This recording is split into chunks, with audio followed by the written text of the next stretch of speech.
bora. Hatua 16 bora kwa mara ya kwanza.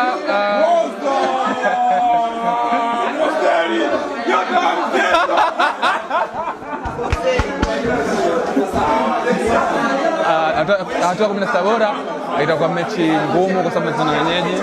Kwa hiyo mechi itakuwa ngumu, lakini sisi tutapambana kadri ya uwezo wetu ili kupata matokeo katika hatua. Lakini sisi kama wachezaji mpaka sasa tunajivunia tumeweka historia ambayo haijawahi na vizazi vyote vile ambavyo vimepita nyuma. Kwa hiyo tunajivunia sana, tutaendelea kuweka historia katika taifa letu la Tanzania. Kwanza tunabudi kumshukuru Mwenyezi Mungu kwa kumaliza mchezo salama, hajaumia mchezaji yote, lakini sisi kama wachezaji tunajivunia kwamba timu tumeweka historia kama wachezaji.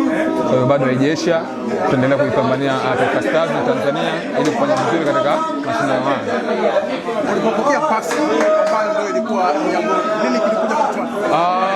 Nilipopokea pasi kwa Nova, kilichokuja kichwani ni kumomba Mungu. Kwa hiyo nimeomba Mungu na mshukuru Mwenyezi Mungu kwa ajili ya maombi yangu. Unachungulia kipa? Nimemwangalia kakaa vibaya, kwa hiyo ndio hivyo ameenda. Unapeleka pembeni kabisa, yani nimemwangalia kazidi huko, kwa hiyo naweka alipostahili.